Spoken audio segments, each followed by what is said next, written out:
میں جب بھی رات کو سوتی تو مجھے بہت تکلیف کا سامنا کرنا پڑتا، کیونکہ میرا شوہر میرے ساتھ بہت زیادتی کرتا تھا۔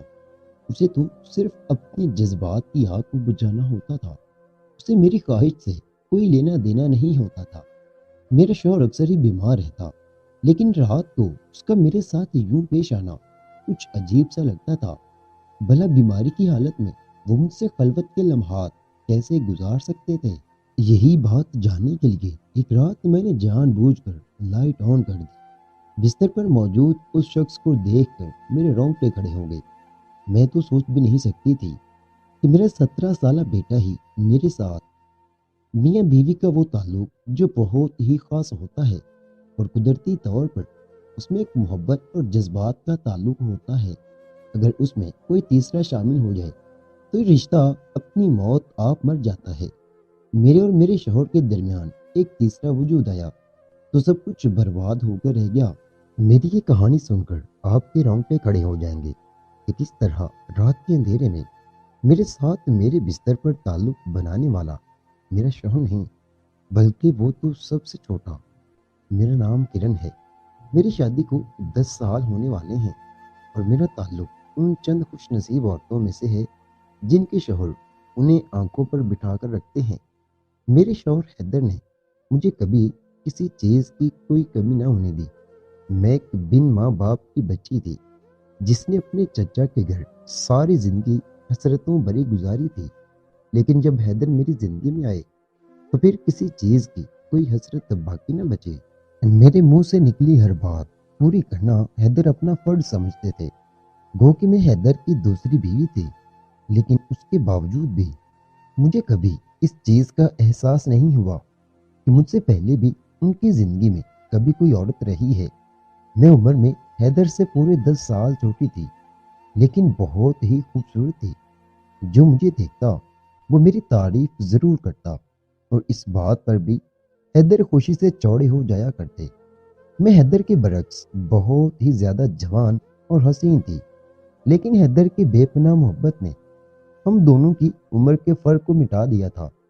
حیدر کا بیٹا قاسم پہلے سے ہی ان کی زندگی میں تھا۔ جب میں شادی ہو کر آئی تو وہ محض 7 سال کا بچہ تھا۔ حیدر کی پہلی بیوی جب انہیں چھوڑ کر گئی تو وہ اپنی بیٹے کو ساتھ نہ لے گئی۔ وہ ایک آزاد زندگی گزارنا چاہتی تھی، اور گھر بار اور بچے اس کے لیے صرف جھنجھٹ تھے۔ ایسے میں جب میں نے حیدر سے شادی کر کے ان کا گھر اور قاسم کو سنبھالا تو وہ خود بخود میری محبت میں گرفتار ہو گئے۔ کہیں باہر جانا ہو یا کوئی محفل، حیدر ہر جگہ میرے پیچھے پیچھے رہتے۔ ان کے دوست تو انہیں بیوی کا غلام بھی کہنے لگے تھے۔ حیدر کا گارمنٹس کا ایک بہت بڑا کاروبار تھا جسے وہ پارٹنرشپ پر کر رہے تھے۔ پیسے کی فراوانی تھی، اس لیے آئے دن حیدر اپنے دوستوں کی دعوت کرتے اور گھر میں خوب رونق میلہ لگتا۔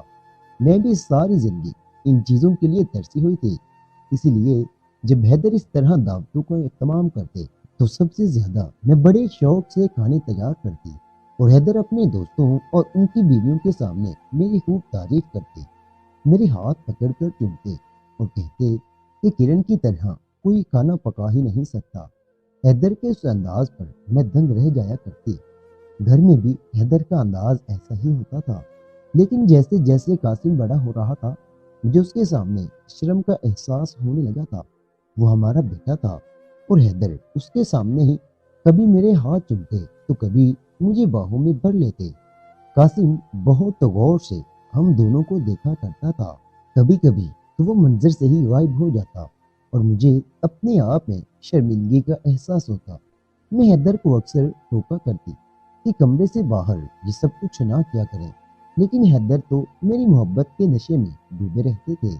حیدر اپنے بیٹے کی نسبت مجھ میں زیادہ دلچسپی لیتے تھے، لیکن قاسم بھی اب مجھ میں دلچسپی لینے لگا تھا۔ قاسم نے مجھے کبھی یہ احساس نہ ہونے دیا کہ میں اس کی سگی ماں نہیں ہوں۔ جب اسے سمجھ آئی تھی تو وہ 14-15 سال کا ہوا تو میرے بہت زیادہ قریب رہنے لگا تھا۔ وہ مجھے میرے نام سے پکارتا تھا۔ حیدر نے کئی دفعہ اسے سمجھایا کہ وہ مجھے امی کہا کرے، لیکن قاسم ہمیشہ مجھے کرن ہی کہتا تھا۔ میں نے بھی حیدر سے کہہ دیا کہ آپ بار بار بچے کو ایک ہی بات پر نہ ٹوکا کریں۔ اگر اسے کرن کہنے میں محبت کا احساس ہوتا ہے تو پھر امی کہنا ضروری نہیں ہے۔ وہ مجھ سے محبت کرتا ہے، میری عزت کرتا ہے، میرے لیے اتنا ہی کافی ہے۔ قاسم اسکول سے واپس آتا تو لاڈ سے میرے گلے میں اپنی باہیں ڈال دیتا، میری گالوں کو چومتا، میرے بالوں سے کھیلنے لگتا۔ جیسے جیسے وہ جوان ہو رہا تھا اس کی محبت میں ایک عجیب سا والہانہ پن نظر آنے لگا تھا جو میں نے پہلے کبھی محسوس نہیں کیا تھا۔ مگر مجھے یہ سوچ کر خوشی ہوئی کہ کم سے کم اس نے مجھے سوتیلی ماں تو نہیں سمجھا۔ حیدر کے بزنس پارٹنر رحمانی صاحب اکثر ہی اپنی بیوی کے ساتھ ہمارے گھر آتے تو میری اور قاسم کی محبت دیکھ کر وہ ہمیشہ ہی حیران ہوتے۔ ایک دو دفعہ باتوں باتوں میں رحمانی صاحب نے دبے لفظوں میں مجھے کہا، قاسم کی محبت کچھ الگ ہی انداز کی ہے، ایسی محبت تو کوئی بچہ اپنی سگی ماں سے بھی نہیں کرتا۔ رحمانی صاحب کی بات سن کر میں کچھ چونک گئی تھی۔ یہ بات سچ تھی کہ قاسم کی محبت میں بہت زیادہ شدت تھی، لیکن رحمانی صاحب نے جس انداز میں اس بات کو کہا تھا وہ انداز کچھ عجیب سا تھا۔ میں خود بھی قاسم کی محبت کو نوٹس کرنے لگی تھی۔ رحمانی صاحب کا ہمارے گھر بہت زیادہ آنا جانا تھا۔ کبھی وہ اپنی بیوی سلمہ کے ساتھ آتے تو کبھی اکیلے ہی چلے آتے۔ وہ اور حیدر بیٹھ کر گھنٹوں تاش کی بازی کھیلتے اور میں ان دونوں کے لیے کبھی کھانا تو کبھی مشروبات کا انتظام کرتی۔ رحمانی صاحب بہت ہی اچھے انسان تھے، وہ بہت ہی خوش اخلاق اور عزت دینے والے تھے۔ قاسم سے بھی انہیں بہت زیادہ محبت تھی۔ اکثر ہی قاسم کو اپنے پاس بٹھا لیتے اور دونوں گھنٹوں نہ جانے کن باتوں میں لگے رہتے۔ رحمانی صاحب کے آنے سے قاسم کا بھی دل لگ جایا کرتا تھا اور حیدر تو ویسے ہی انہیں دیکھ کر بہت خوش ہوتے۔ حیدر یاروں کے یار تھے، ان کا کوئی دوست بھی گھر آ جاتا تو ان کی خوشی کا ٹھکانہ نہ رہتا۔ زندگی میں سب کچھ ٹھیک چل رہا تھا اور پھر اچانک ہی حیدر کی طبیعت کچھ ناساز رہنے لگی۔ کافی دنوں سے تھکاوٹ اور بخار کا احساس تھا اور پھر اسی وجہ سے حیدر کے اندر چڑچڑا پن آ گیا۔ رات کے 9 بجتے ہی حیدر سارے گھر کی لائٹیں بند کر دیتے اور کمروں میں بھی پوری طرح اندھیرا کر دیتے۔ مجھے سختی سے لائٹ جلانے سے منع کرتے کہ انہیں رات کی روشنی برداشت نہیں ہوتی۔ بخار کی وجہ سے ان کی آنکھوں میں بھی تکلیف تھی، ان کی آنکھیں سرخ اور سوجی ہوئی تھیں۔ قاسم کو رات دیر سے سونے کی عادت تھی، وہ سونے سے پہلے کافی وقت میرے ساتھ گزارا کرتا تھا، لیکن حیدر کی وجہ سے قاسم کو بھی جلدی سونا پڑ رہا تھا۔ حیدر مشکل دوائیاں کھا رہے تھے، وہ ڈاکٹر کے پاس بھی خود ہی گئے تھے اور اپنی علاج پر بھی پوری توجہ دے رہے تھے، اس لیے مجھے ان کی طرف سے زیادہ پریشانی نہیں تھی۔ آج کل وائرل فیور چل رہا تھا جو کچھ دن میں خود ہی اتر جاتا، یہی سوچ کر میں مطمئن تھی۔ حیدر ہر رات دوائیاں لے کر سو جاتے اور مجھے نیند نہ آتی تو اس لیے میں کمرے سے باہر نکل جاتی اور قاسم کے پاس چلی جاتی۔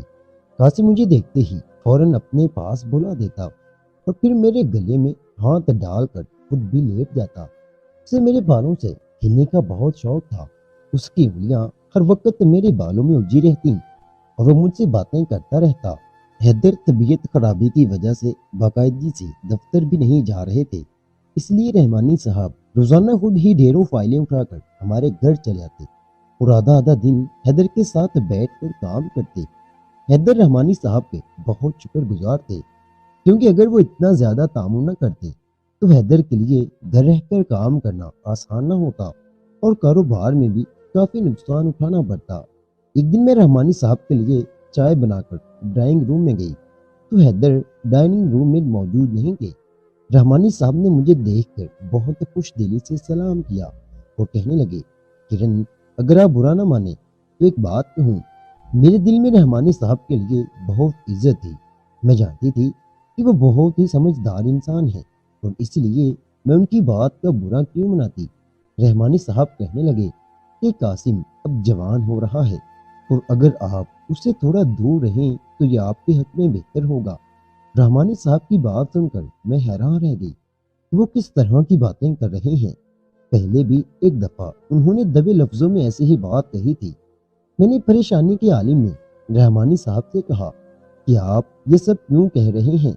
قاسم تو بہت ہی اچھا بچہ ہے اور بھلے ہی قد کاٹ میں وہ مجھ سے بڑا ہو گیا ہے، لیکن میرے لیے تو ایک 16 سال کا بچہ ہے۔ رحمانی صاحب عجیب سے انداز میں مسکرانے لگے اور کہنے لگے کہ وہ آپ سے بہت زیادہ محبت کرتا ہے، اس لیے تو میں یہ بات کہہ رہا ہوں، باقی آپ خود ہی سمجھدار ہیں۔ مجھے زیب نہیں دیتا کہ میں اس سے زیادہ واضح الفاظ میں آپ سے کوئی بات کروں، میں بس آپ کو احتیاط برتنے کا مشورہ دوں گا۔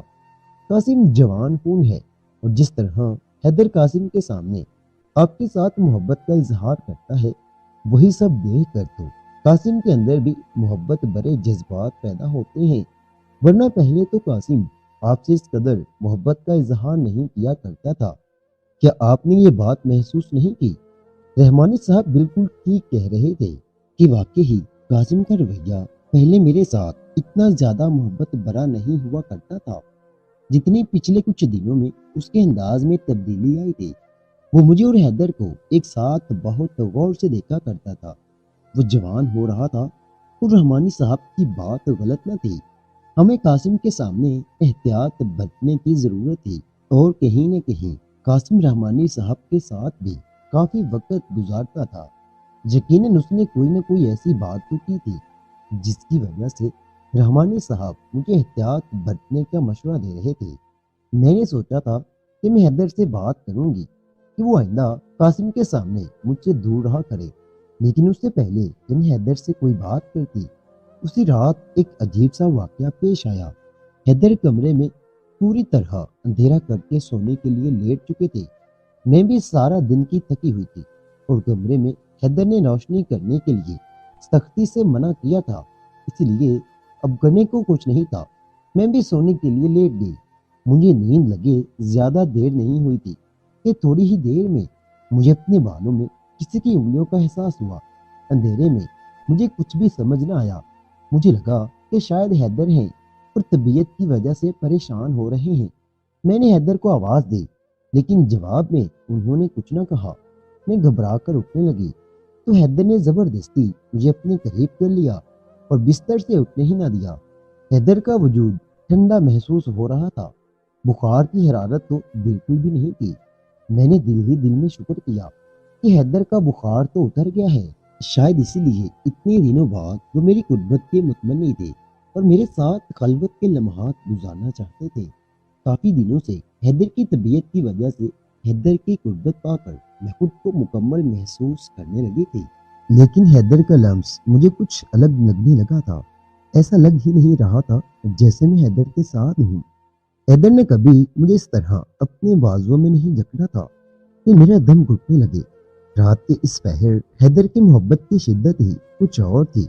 میں اسے حیدر کی محبت اور دیوانگی سمجھ بیٹھی تھی۔ مجھے کیا معلوم تھا کہ یہ میری بدبختی ہے جو مجھے پوری طرح جکڑ چکی ہے۔ گھنٹوں تک حیدر مجھ پہ کھلی محبت کا اظہار کرتے رہے، پھر کچھ دیر بعد مجھے چھوڑ دیا، لیکن جب میں نے صبح اٹھ کر دیکھا تو حیدر مجھ سے کافی فاصلے پر سوئے ہوئے تھے۔ میں حیدر کے قریب گئی تو مجھے ان کا وجود گرم اور کانپتا ہوا محسوس ہوا، میری جان نکل گئی۔ رات بھر تو وہ ٹھنڈے تھے، تو پھر اچانک ہی انہیں اتنا تیز بخار کیسے چڑھ گیا تھا؟